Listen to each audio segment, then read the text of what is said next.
So we are moving on to part number 3 of the week that we are doing the reading. So this is for January 28th. It's day number 28. And so for the first 4 days of this week, we have just sat and read a book, about 10 pages. And for the 5th day, we did Fixity for 10 minutes before we did the reading. Now, for the 6th day, we are going to listen to music in the background as we read. So, the first few days kind of served as a means to get us involved in the book. So we can develop our attachment to the characters, so we can feel that wanting to know what's going on next in the book. We want to know what's going to happen next. We want to know how the characters are going to end up, or what the next part of the philosophy in the book is, or whatever kind of book you're reading. By now, you develop some kind of emotional attachment to it.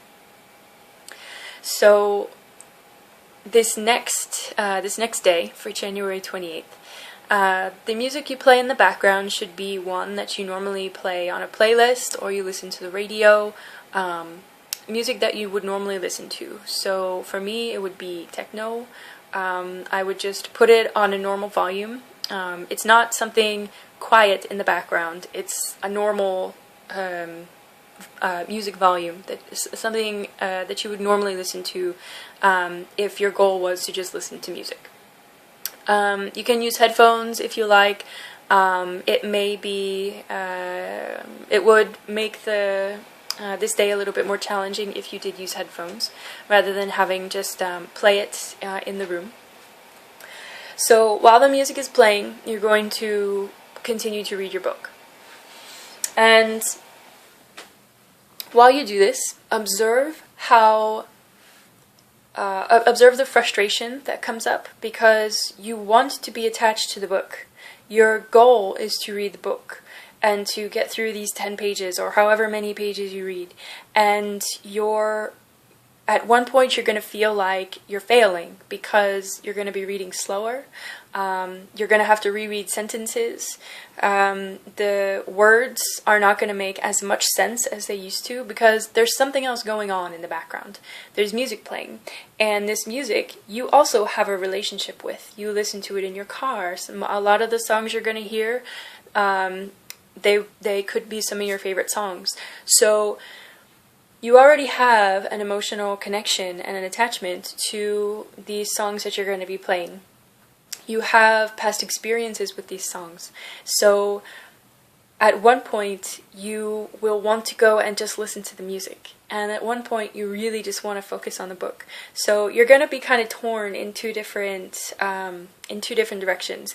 And the reason that we're doing this is to show you that while you think you are multitasking, you are really not doing anything the best that you possibly could. There's always something lacking in everything you do. So when you read the book, while you're listening to music, you're not fully doing either of them. You're doing a little bit of each. So your reading will be slower, your comprehension of what you read is going to be a little bit slower, and the music, you won't really feel as emotionally touched by the music, or inspired or stimulated by the music as you normally would, because now you're trying to figure out these words on the page. So you can never really multitask, but we really believe that we can. So this exercise, reading a book and listening to music in a normal volume, is really going to show you where your limitations are and in this, and how it's going to break that reality for you that you can actually multitask. So one of the jobs I used to have is to be a server, and part of that job is to really multitask. But the best multitasking I ever did was walking and carrying something. It was always walking and doing something else. But, the moment I started, pouring a glass of water or a soda and talking to someone, there was a greater chance for me to overfill the cup or to fill it with the wrong beverage and have to dump it out and redo it. So I made more mistakes when I was really trying to multitask. Whereas if I just would have took the 6 seconds to fill up the cup, place it on my tray, and then say what I needed to say, I mean, it would have been much more efficient, really. It takes a few seconds longer, but it's still more efficient. There's less chance for a mistake. So reading and listening to music at the same time is going to break that boundary for you to show you maybe you should be fully invested in exactly what you're doing in the moment, instead of being invested in 6 different things at the same time, because you're never fully invested at 6 different things at the same time. Your mind cannot actually comprehend 6 things fully at the same time. It's always focused on one more than any other.